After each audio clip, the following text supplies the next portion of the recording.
Transformers: Rise of the Beasts. It's kind of a big deal right now, and it's not surprising considering all the marketing that went into promoting this movie.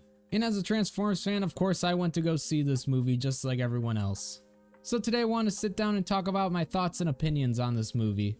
What's going on, everybody? It's your boy Speakerhead, and today we're going to be talking about Transformers: Rise of the Beasts.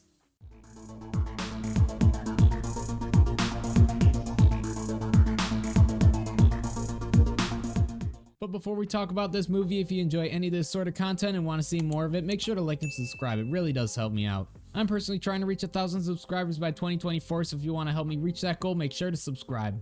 Finally, I want to mention if you enjoy any of the music in this video or just want to support the channel in general, it's all part of my royalty-free music label, Speakerhead Studios. All the music on this label is completely royalty-free, so go ahead and use it for any of your content creating needs.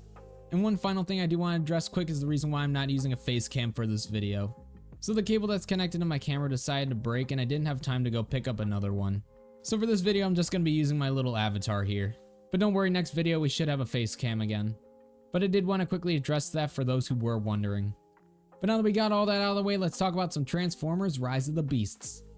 So for this video we're going to break this up into two different sections. The first section is going to be a spoiler-free discussion about my overall thoughts on the movie.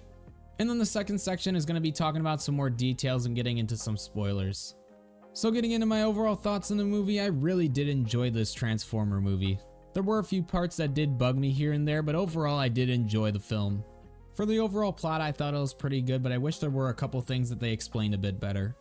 A good example without spoiling any major details is I wish they actually explained a little bit more where the Maximals came from. And the same can be said about the Terracons and Predacons.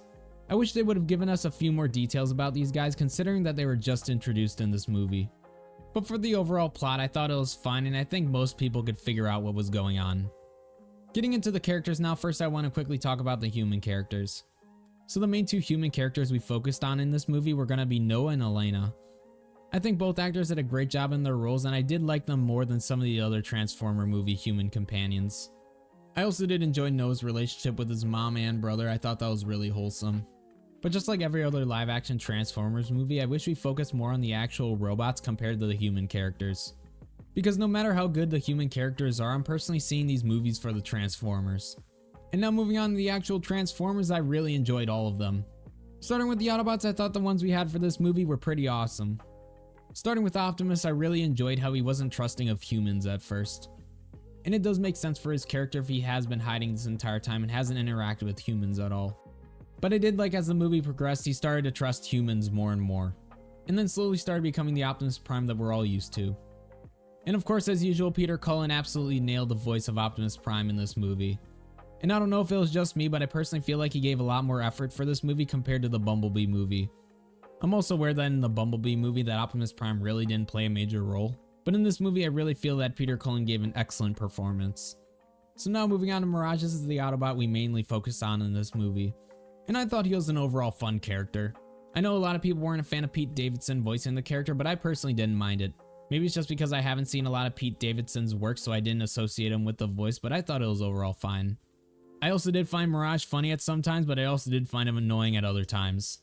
But he is kind of supposed to be the comic relief character, so I really didn't mind that much. And I personally think he could have been much more annoying than he was in the movie. I also want to mention I really do like Mirage's design in this movie.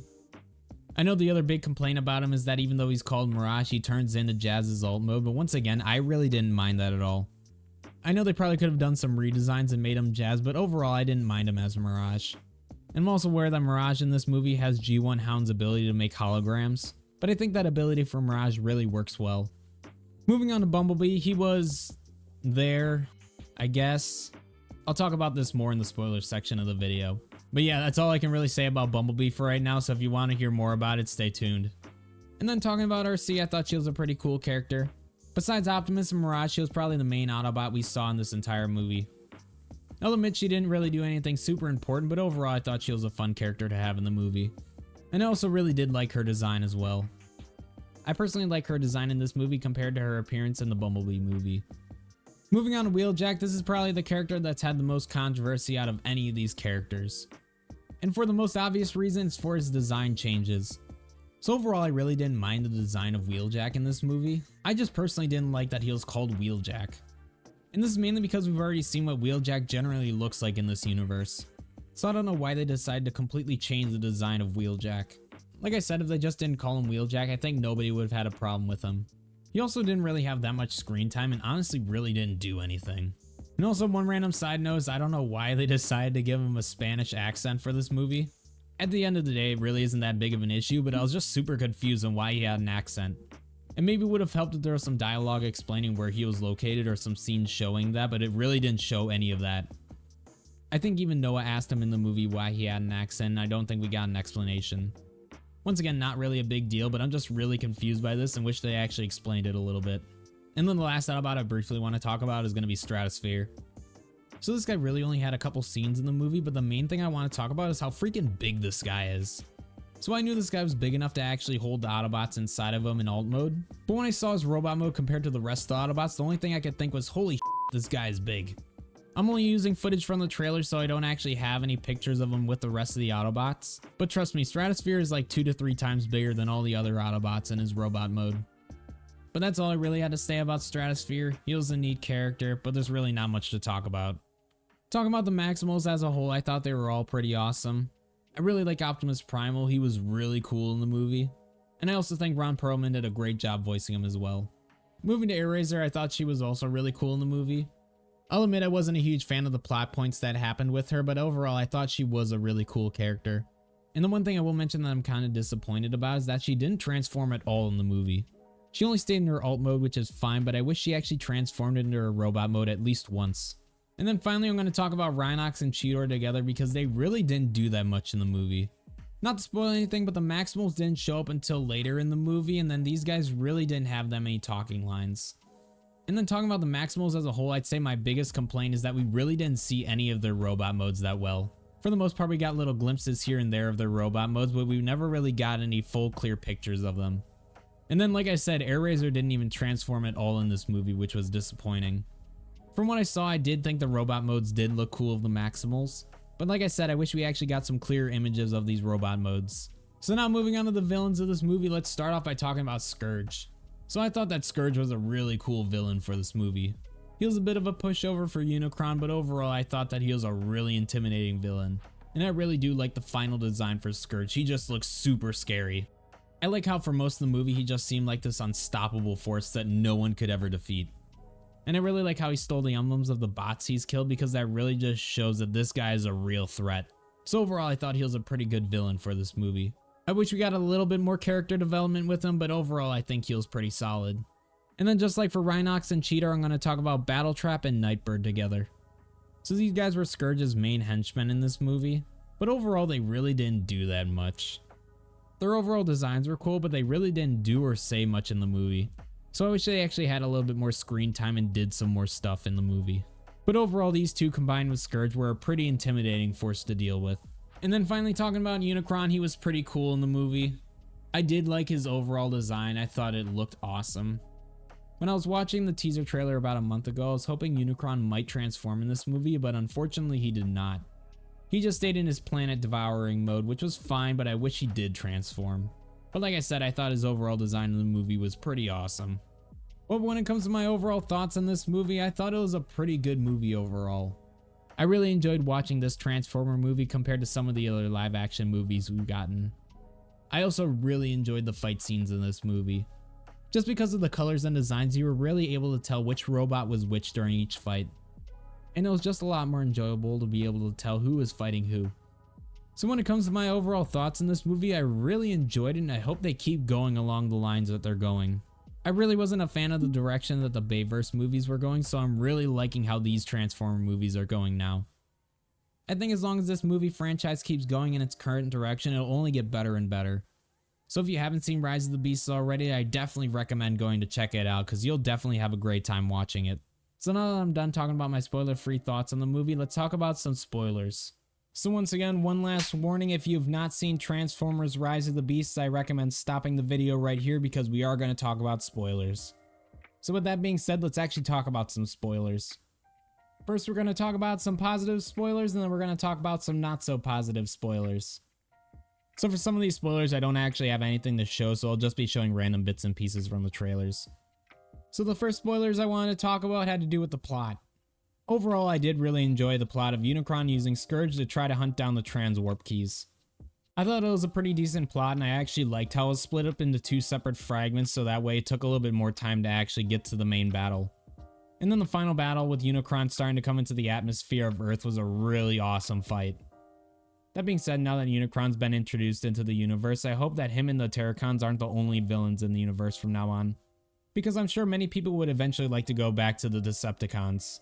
And I personally want to see Soundwave again because he's my favorite and the best, and you can fight me in the comments about that. But overall, I thought the plot of this movie was pretty solid considering that it had some plots about time traveling which can sometimes get a little sloppy in movies. So the second positive spoiler I want to talk about was Mirage in his exosuit form. When Mirage seemingly died and turned into the exosuit for Noah, I thought that was really awesome. And I also like that it was kind of teased that Mirage could possibly split apart because of the arm blaster that he did give Noah. And I also personally think it was a bit of a callback to the old exosuits from the original 1986 movie. And the last thing I like about the exosuit form is that it still keeps the look of Mirage even in its smaller form. But when it comes to the exosuit for Noah, I just thought it was awesome that the human character was actually able to take part in the final fight. And then moving on to our final positive spoiler, it's going to be about the end credit scenes. And of course this has to do with the future G.I. Joe Transformers crossover. So it's teased at the end of the movie that there will eventually be a crossover with Transformers and G.I. Joe. And I think this will be really cool, especially since G.I. Joe and Transformers have a pretty solid history together. The main thing I'm worried about for this crossover is that the Transformers are just going to be background characters. Because I have a funny feeling that it's going to be a G.I. Joe movie with Transformer appearances instead of the other way around. And for those who are a fan of G.I. Joes and Transformers, this is probably amazing. But for someone like me who isn't the biggest fan of G.I. Joe, I'm really not that excited about this. I probably will see that movie when it does come out, but I won't be as excited as I was for this movie. That being said, I do like how they actually are trying to expand the world of the Transformers. Like I said, G.I. Joe and Transformers have an extensive history, so it makes sense that they're in the same universe. Let's just hope the introduction of the G.I. Joes into the Transformer universe isn't going to take away from our Transformers. So now that we talked about some positive spoilers, let's talk about some not so positive spoilers. So my first main complaint about this movie is going to be all the fake out deaths. Off the top of my head, I can think of at least 3 characters that either died or were supposed to sacrifice themselves. But then for one reason or another, that character either came back to life or just didn't die. And if it happened only one time, it wouldn't have been a big deal, but considering how many times it happened in a short period, it really was annoying. For example, the reason why I didn't talk about Bumblebee that much is because he died really early on in the movie. Or at least it was presumed he was dead or in stasis lock or something. But for some reason they just kind of hauled around his body for a majority of the movie. And then they put his body on some magical energon rocket and eventually that revived him. And there wasn't really any rhyme or reason to it, they just added things here and there to make it so he would eventually come back to life. And then talking about Mirage when he supposedly sacrificed himself for Noah. When Mirage turned into the exosuit for Noah, everyone presumed that he was dead. But then of course in the post-credit scenes it shows that Noah somehow put him back together, which in my mind doesn't make much sense.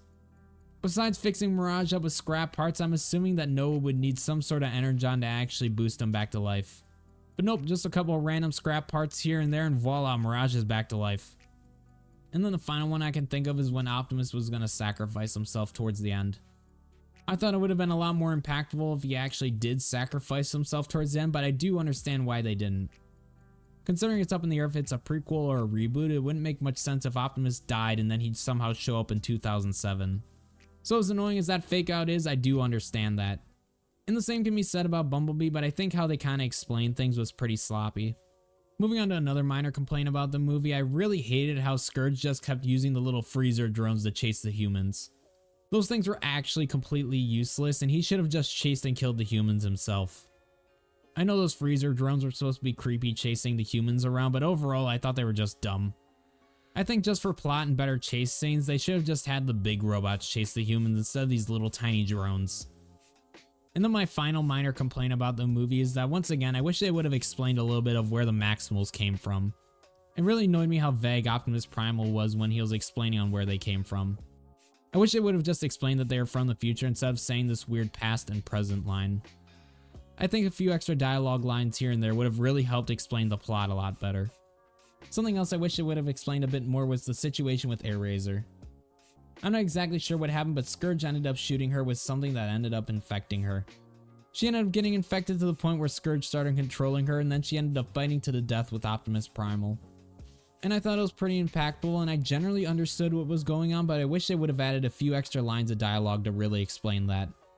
And of course I wish they would have been saved, but I'm glad they actually did kill her off instead of doing another fake out death like I explained earlier. Because as far as I'm aware, she's the only Autobot or Maximal that dies and actually stays dead in the movie.